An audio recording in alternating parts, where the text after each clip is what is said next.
Kisah kali ini tuh datang dari area wahana permainan. Tepatnya, pasar malam keliling yang kita kenal sangat menyenangkan dan penuh dengan kerlap-kerlip lampu ya kan? Tapi siapa sangka di balik suasana meriah itu ternyata menyimpan satu kejadian ganjil yang dialami langsung oleh Alice dan juga keluarganya, si pemilik wahana.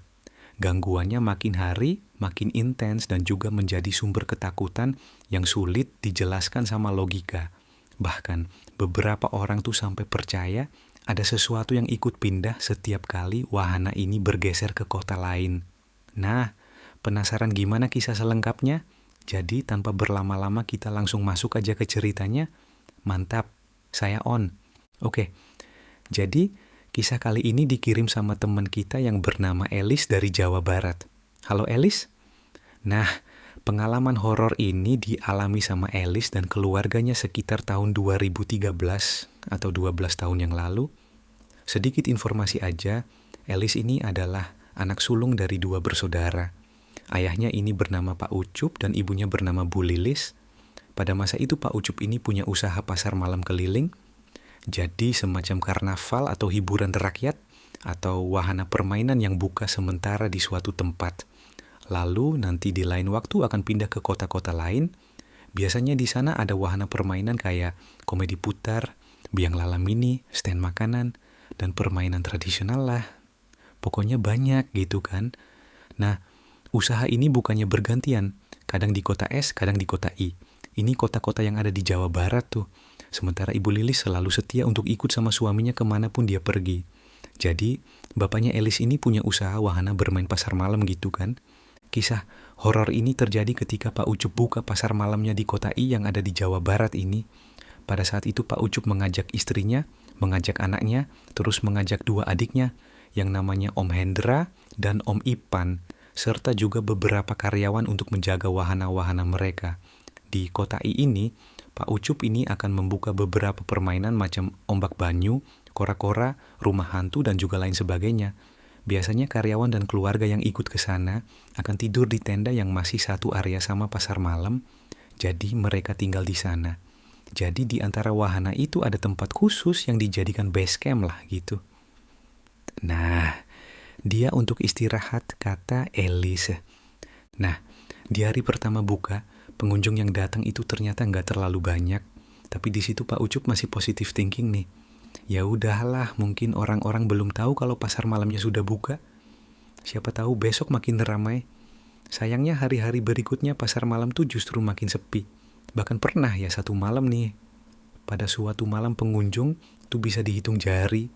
Bayangkan sama kalian sesepi apa itu wahana kan bisa besar kan. Nah, karena makin jarang yang datang ya para karyawan jadi makin banyak waktu luang lah jadinya. Nanti di waktu luang itu biasanya mereka bakal ngumpul di base camp, ada yang main kartu sambil nungguin pengunjung dan lain sebagainya. Tapi pas diperhatikan lagi sama Bapak nih sama Pak Ucup, kondisi pasar malam yang sepi ini sebenarnya agak aneh loh. Soalnya lokasi pasar malam yang dipilih sama Bapak aku itu ada di tengah kota yang biasanya nggak akan pernah sepi. Tapi kenapa ini sepi ya gitu loh. Tapi meskipun sepi mereka tetap buka. Pasar malam tetap buka dari jam 4.00 sore sampai jam 12.00 malam. Setelah pasar malam itu tutup, beberapa karyawan masih ada yang suka begadang dan nanti baru tidur sekitar jam 6.00 pagi gitu. Biasalah kayak gitu kan. Awalnya semua masih terlihat biasa-biasa aja. Sampailah pada suatu malam mereka mulai ngerasa ada yang aneh nih di lapangan pasar malam itu. Nah, pada suatu malam di malam ini ya, suasana pasar malam itu terasa agak beda dari biasanya. Memasuki jam 12.00 malam semua orang sudah pada ngantuk nih. Padahal biasanya kan mereka kuat kali melek sampai pagi kan. Cuman jam 12.00 malam tuh pada ngantuk semuanya. Nah, karena sudah enggak tahan, para karyawan ini buru-burulah nutup wahana bersiap-siap berberes-beres. Sementara ada juga pedagang-pedagang makanan ini yang juga lagi beresin dagangannya, termasuk salah satunya Bu Juju.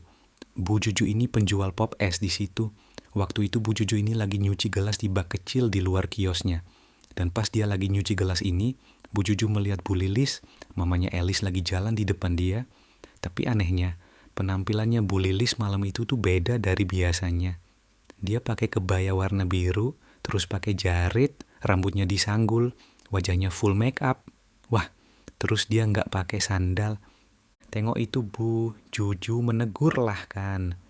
Loh, Bu Lilis belum tidur, mau kemana? Dandan cantik-cantik kayak gini. Bu Lilis biasanya penampilannya biasa-biasa aja. Pakai kaos, pakai celana panjang kayak gitu-gitu aja. Pakai sandal gitu kan. Ini enggak. Ditanyalah makanya sama Bu Juju kan. Nah, dengar itu Bu Lilis tiba-tiba berhenti terus dia melihat ke si Bu Juju, dia senyum. Dia enggak ngomong apa-apa, dia enggak jawab apa-apa. Nah, enggak lama kemudian dia jalan lagi tuh menuju ke arah rumah hantu. Di situ Bu Juju bingung. Ini Lilis ngapain ke rumah hantu? Mana enggak pakai sandal lagi. Dan by the way nih ya, itu jalan-jalan mau ke rumah hantu ataupun di area pasar malam itu berkerikil tajam. Siapapun yang masuk ke sana itu pasti pakai alas kaki, pakai sandal, atau pakai sepatu. Ini ngapa dia dandannya kayak gitu tengah malam enggak pakai alas kaki? Apa enggak sakit itu kakinya? Ya kan? Tapi sudah Bu, Juju enggak begitu ambil pusing. Dia langsunglah beres-beres lagi, masuk ke tenda, beresin tenda dan lain sebagainya. Istirahatlah ini Bu Juju kan? Besok paginya, karyawan pasar malam itu kembalilah beraktivitas seperti biasa sekitar jam 12.00 siang. Mereka ramai-ramai makan siang tuh di warung yang memang enggak begitu jauh dari lapangan ini. Nah, di warung itu ada Bu Lilis, ada Elis, ada Pak Ucup ya kan. Nah, lagi makan tuh mereka. Waktu lagi makan, Bu Juju datang ke warung tuh. Terus nyeletuklah Bu Juju. Bu Lilis semalam mau kemana? Saya sapa kok enggak dijawab. Hah? Tadi malam jam berapa Bu? Jam 12-an lah. Itu waktu orang siap-siap mau tutup. Hah? Jam 12.00? Saya jam 10.00 sudah tidur Bu. Salah tengok ibu tuh mungkin? Hah? Masa? Iya. Itu beneran Bu Lilis kok. Cuma memang agak beda. Ibu pakai kebaya terus jalan ke rumah hantu. Apa pula pakai kebaya? Ngada-ngada aja ibu nih. Dibilang tadi malam saya sudah tidur. Tanyalah ini sama si Elis. Lagian selama ini saya enggak pernah pakai kebaya. Entah mungkin waktu kawin terakhir itulah saya pakai kebaya. Habis itu enggak pernah lagi katanya. Iya juga sih. Makanya juga saya heran ngapain kamu pakai kebaya gitu. Salah lihat ibu tuh gitu. Kata Bu Lilis. Di situ Bu Juju cuma diam aja. Cuma dia sempat ngebatin. Apa aku salah tengok kali ya? Tapi masa sih orang wajahnya persis Bu Lilis kok. Nah, meski ngerasa janggal di situ, Bu Juju memilih untuk melupakan kejadian itu dan lanjut makan siang juga kan sampai selesai.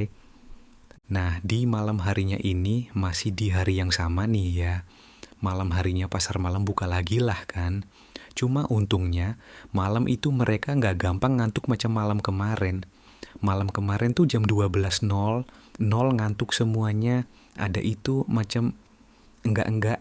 Mungkin kayak gitu tuh loh tumben-tumbennya mas-mas abang-abang di sana tuh jam 12.00. Tidur sudah pada ngantuk.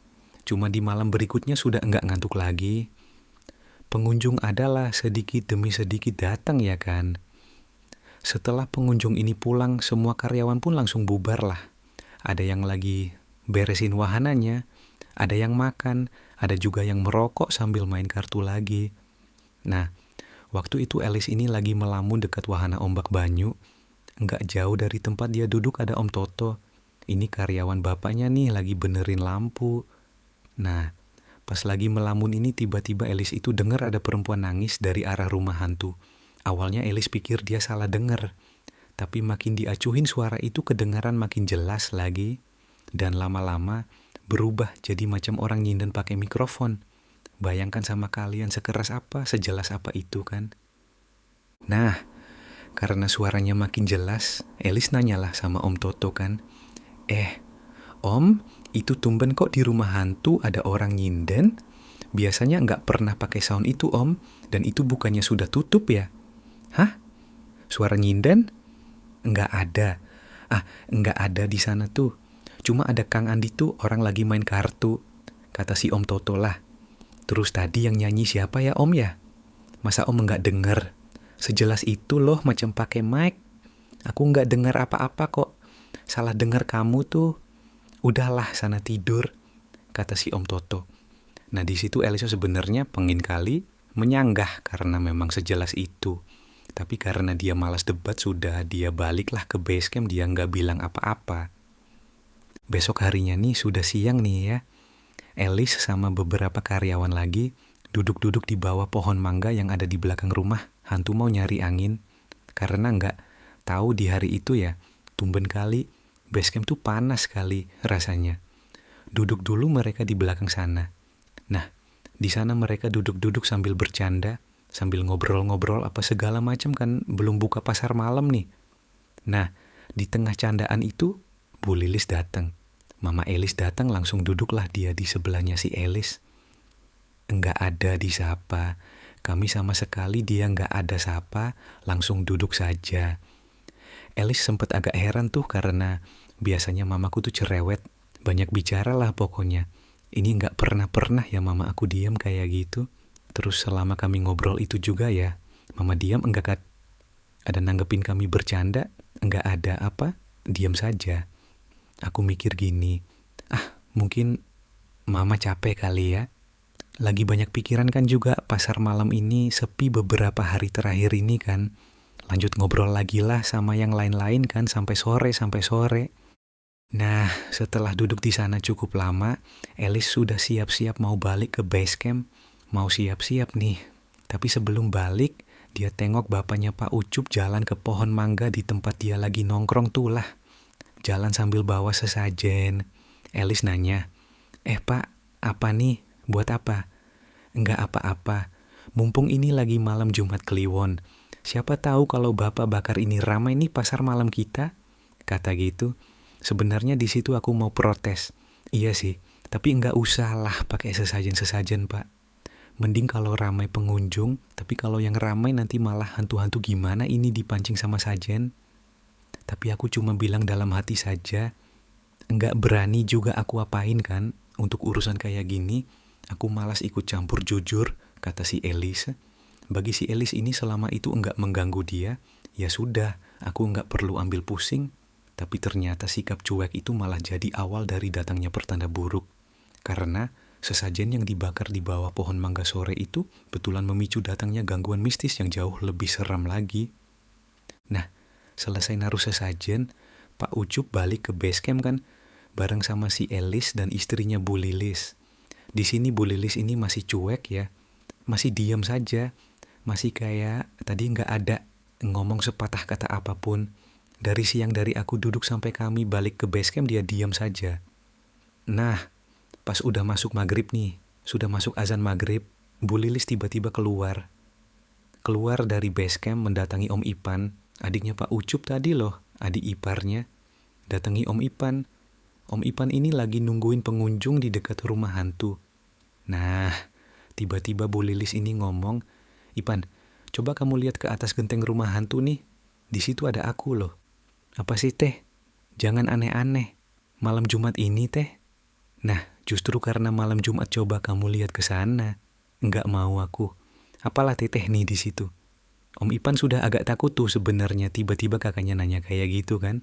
Mungkin karena kesal ditolak sama si Om Ipan. Lilis jalan pergi, dia ninggalin Om Ipan, lanjut mendatangi Om Hendra. Om Hendra ini siapa? Omnya Eli sedatangin. Waktu itu si Om Hendra ini lagi duduk di wahana kincir air. Sama kayak tadi Bu Lilis juga ngomong, Hendra, coba kamu lihat ke atas itu ada apa di sana? Dia nunjuk ke rumah hantu. Senyum dia tuh. Lihatlah, katanya gitu kan. Nah, berbeda dari Om Ipan yang nolak, Om Hendra nurut di situ. Dia tengoklah ke atas rumah hantu tuh kanan. Dan waktu dia dongak di situ, Om Hendra ini lihat ada perempuan berkebaya biru lagi, duduk santai di uncang-uncangnya kaki ya, di atas rumah hantu itu. Rumah hantu tuh ya, atasnya tuh bukan genteng yang jangan dipikirkan genteng kuat. Itu tuh atapnya tipis sekali, bukan atap betulan, macam styrofoam ditaruh sama bapakku. Styrofoam tipis untuk dekorasi saja.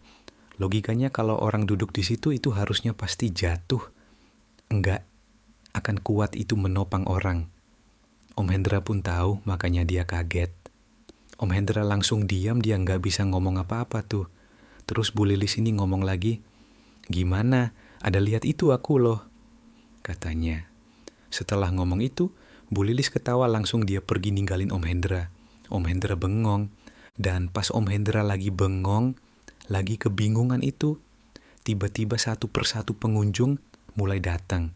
Awalnya cuma 1-2 orang saja, tapi lama-lama makin banyak, berkelompok-kelompok makin banyak.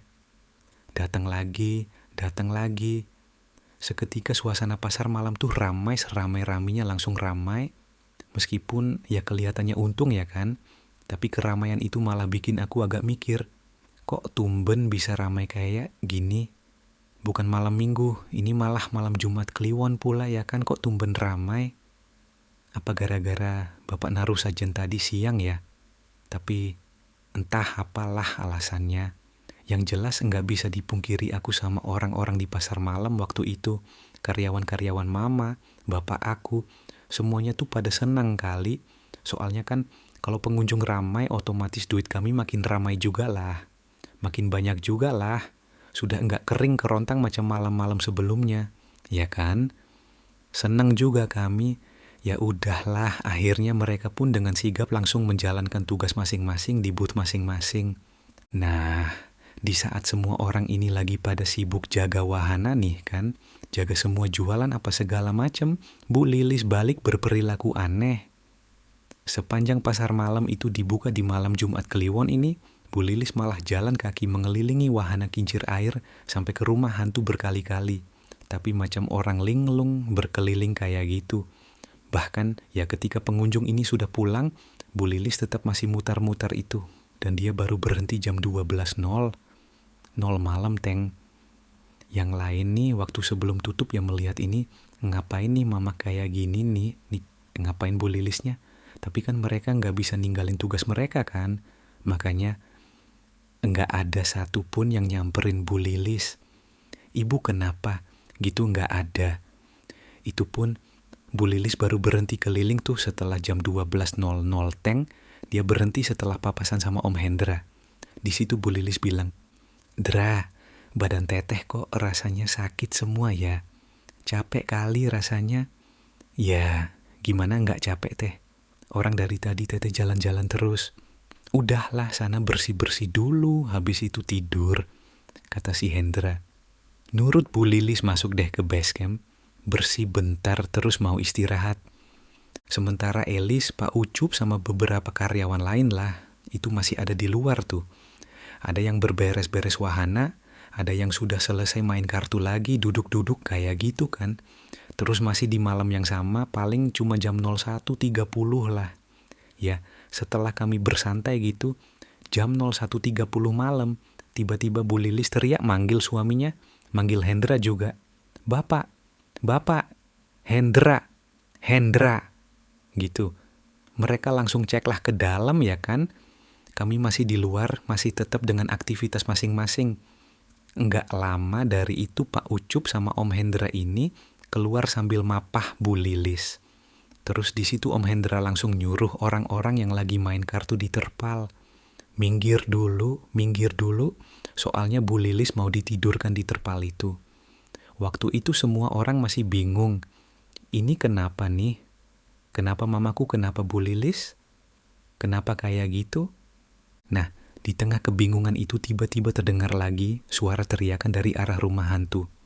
"Weh, kurang ajar ya. Siapa yang ngerjain aku?" katanya. Laki-laki yang datang rupanya siapa?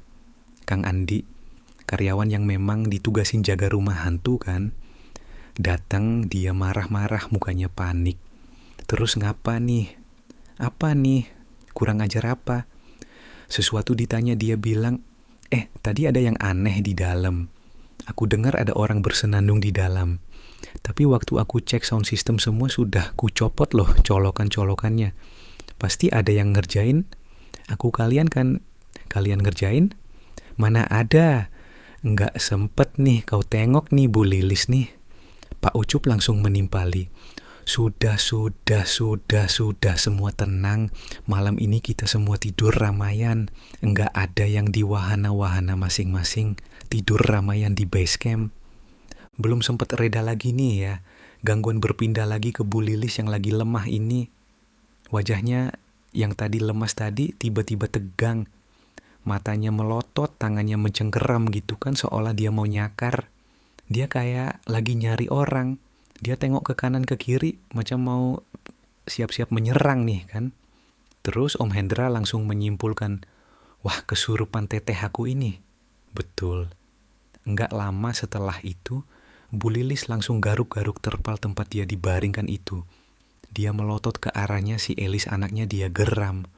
Pokoknya orang kerasukan kayak gimana sih? Nah, di situ Om Hendra bilang, "Heh, siapa kau? Ngapa rasukin tetehku?" Dengar itu sosok yang ngerasukin Bu Lilis itu langsung noleh ke Om Hendra. "Mana-mana orang yang sombong itu," kata dia kayak gitu. "Orang sombong siapa nih? Ada orang yang enggak mau nengok wajahku. Mana dia? Ku cari di sini enggak ada. Dia lagi nyari orang yang sombong yang enggak mau nengok wajah dia. Siapa we? Siapa yang enggak ada di sini? Dicek kan sama bapak kan? Satu-satunya orang enggak di situ, Om Ipan. Jangan-jangan Ipan yang dimaksud nih. Ipan soalnya enggak ada di sini. Cepat panggil Ipan. We, Pan, Pan, Pan. Sini kau dulu sini." Rupanya Om Ipan memang lagi ada urusan, lagi beres-beres kan. Datanglah Om Ipan. Waktu Om Ipan ini datang, sosok yang ngerasukin Bu Lilis ini langsung ditamparnya Om Ipan. Tas, ditampar. Aku ketawa pokok ditampar Om Ipan. Terus dia bilang, "Sombong kali, kau nggak mau lihat aku. Aku paksa-paksa tetap nggak mau tengok. Keganteng apa emang kau?" Katanya gitu. Dengar itu shock loh. Oh iya, merinding dia langsung karena dia ingat tadi sore memang dia kan nolak lihat ke atap rumah hantu kan waktu disuruh teteh Lilis. Nah, di situ Om Ipan baru ngeh ini, pasti yang ngerasukin teteh aku, sosok yang memang lagi duduk di atas itulah. Tersinggung dia rupanya. Dia ngerasa ditolak sama Om Ipan, nggak mau nengok ke atas. Belum sempat tenang lagi Om Ipan ini, tiba-tiba ditampar 2 kali kanan kiri, ditampar sama siapa ini? Sama si sosok ini. Kok seganteng apa? Hah? Sudah kupanggil kupaksa tetap aja kau nggak mau tengok? Sombong kau memang ya. Enggak kayak dia. Dia mengelus dadanya Om Hendra. Om Hendra diam. Ngapa pula aku? Cuma dia berusaha tenang tuh, meski wajahnya sudah mulai tegang, cuma dia tenang. Oke. Oh, aku tahu nih dia siapa. Pelan-pelan Om Hendra coba mengajak ngomong lah. "Kenapa kamu gangguin kami? Hah? Terus kenapa kamu nyerupain kakakku? Kenapa? Namaku Sayem. Rumahku ada di pohon itu," katanya sambil nunjuk pohon mangga yang di belakang rumah hantu itu. Dia pandangi wajah Om Hendra kan, senyum dia. "Kamu ini orang baik, wajahmu ganteng. Mau enggak kamu jadi suamiku yang ke-7?" kata dia. "Hah? Ke-7?" Kaget. Syok Om Hendra, lemah itu kan cuma dia berusaha hati-hati menjawab supaya Sayem ini enggak tersinggung. Ke-7 bisa aja kamu nih. Sudah begini kita memang berdampingan tapi jangan ganggu ya. Kita beda alam, kata Om Hendra hati deg-degan itu. Tapi meskipun sudah ditolak, Sayem tetap kekeh. Dia merayu Om Hendra terus, kan dirayu-rayunya. Bahkan dia juga ngomong, "Elis kan juga lihat di situ. Kalau kamu mau nikah sama aku, kamu tinggal gali tanah di dekat pohon mangga itu. Aku akan taruh emas terus di sana." Tapi untung Om Hendra nggak mau. Dia tetap nolak dengan halus. Dan karena gagal meyakinkan Om Hendra, Sayem akhirnya mau keluar tuh dari tubuhnya Bu Lilis. Setelah dibujuk sama Om Hendra, sekitar jam 4 pagi, baru sadar Mama. Jam 4 pagi, tepat setelah Sayem itu keluar, Bu Lilis langsung pingsan dan enggak sadar-sadar. Nah, khawatir sama kondisi istrinya Pak Ucup pun akhirnya meminta semua orang untuk jagain Bu Lilis dan jangan tidur sampai pagi tiba gitu kan. Setelah pagi datang, Pak Ucup dan semua karyawan yang begadang tadi malam buat ngejagain Bu Lilis ini langsung tidur gara-gara kecapekan ya kan. Nah, siang harinya mereka bangun. Sementara Bu Lilis sudah bangun cuma masih lemas kayak gitulah. Diceritain juga semua kejadiannya sama Elis kan di paginya. Setelah semuanya bangun hari, itu juga di siang menjelang sore, itu juga mereka langsung ngebongkar wahana permainan untuk apa? Untuk pindah ke tempat lain lagi. Nah, Ide ini datang dari si pemilik dari Pak Ucup sendiri karena udahlah jangan di sini juga sepi. Istriku juga digangguin sama Sayem, mendingan sudah kita pindah aja lah gitu kan. Nah, sudah semua sepakat lah kan ngikut bos. Setelah semua tenda dibongkar, mereka buru-buru pergi dan tempat itu sudah di blacklist sama mereka. Sudah kami nggak mau buka lagi di sini, gitu kan? Tapi sebelum pergi, Pak Ucup ini sempat dapat cerita tentang sosok Sayem dan juga sejarah dari lapangan pasar malam ini. Menurut informasi warga lokal, lapangan itu dulunya adalah bekas kolam renang punya pihak swasta. Tapi entah karena kurang promosi atau alasan lainnya, kolam renang ini sepi dan akhirnya bangkrut. Terus setelah bangkrut, tempat itu pun dibangun lagi jadi stadion pentas seni yang rutin menggelar pertunjukan wayang, pertunjukan sinden, dan juga kesenian lainnya hampir setiap malam. Cuma seiring berjalannya waktu, stadionnya juga berangsur-angsur sepi. Sudah mulai banyak tuh ditinggalin banyak orang. Nah, karena itu stadion ini pun dirobohkan.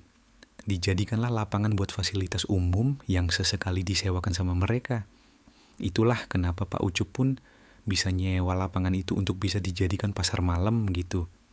Nah, selain cerita tentang sejarah tempat itu, Pak Ucup ini juga dapat informasi soal latar belakang Sayem. Jadi kata bapak aku, sosok Sayem ini dulunya sinden yang sering pentas di stadion itu. Makanya tadi dia sempat bilang rumahnya ada di pohon mangga soalnya dari awal dia memang sudah ada di sana. Dan menurut desas-desus yang beredar dulunya, Sayem ini dikenal sebagai pesinden yang cantik kali yang digilai banyak laki-laki. Bahkan katanya dia ini sering juga dimanfaatkan pesonanya untuk meluluhkan hati para lelaki sampai-sampai dia nikah 6 kali. Ya, itulah makanya tadi Sayem sempat bilang kan dia pengen jadiin Om Hendra suaminya yang ketujuh. Setelah dengar cerita tentang Sayem ini, Pak Ucup makin mantap lagi lah untuk pindah dari sana. Sudahlah, dia sepi rupanya kayak gini juga gitu loh. Dibanding nanti dia ngeganggu istri aku, ngeganggu adik aku, mending cabut.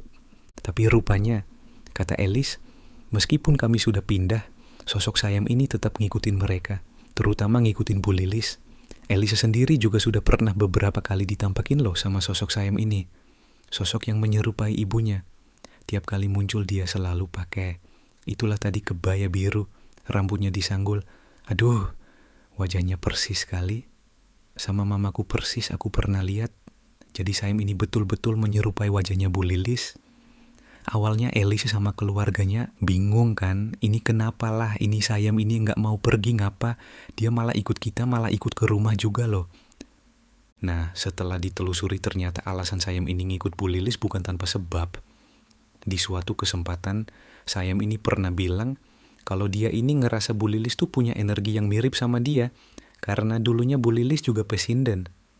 Jadi, sama-sama sering manggung, sama-sama sering nyanyi, dan lain sebagainya. Sama-sama dilihat banyak orang. Itu yang bikin Sayem ini makin ngerasa lengket gitu loh sama Bu Lilis. Sudah beberapa kali kami coba mengusir Sayem ini tapi nggak pernah berhasil. Usir bentar, habis itu dia datang lagi. Entah karena keinginannya belum terpenuhi, atau karena dia memang menganggap mamaku sebagai teman sejiwanya yang bisa mungkin mengerti dia. Cuman waktu itu dia sempat bilang juga dia mau ngejaga Bu Lilis, menjaga Bu Lilis dari sosok-sosok gaib yang kurang baik lah, kayak gitu. Tapi memang dibuktikan, kalau misalnya diingat dari awal dia datang kan dia nggak pernah yang ngapa-ngapain gitu kan. Dia cuman kesalnya sama Om Ipan itu saja. Tapi habis itu sudah dia cuma melihatkan wujudnya kadang-kadang dia cuman kadang-kadang nyanyi ya. Kayak gitu, nggak pernah digangguin yang kayak gimana-gimana gitu loh. Cuma muncul sekelebat kadang aku nengok, dia duduk berdiri lewat gitu saja. Jadi nggak bikin Elis sama yang lainnya takut berlebihan lah.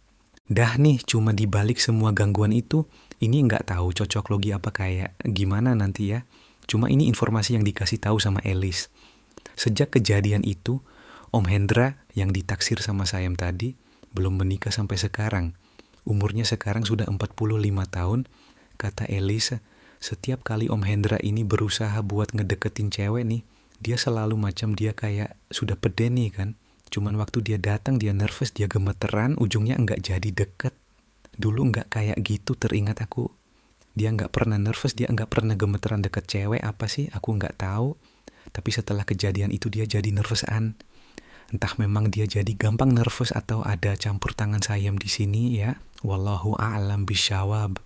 Kita doakan saja semoga Om Hendra bisa segera menemukan tambatan hatinya dan juga berjodoh sampai maut memisahkan. Amin. Ya Rabbal Alamin.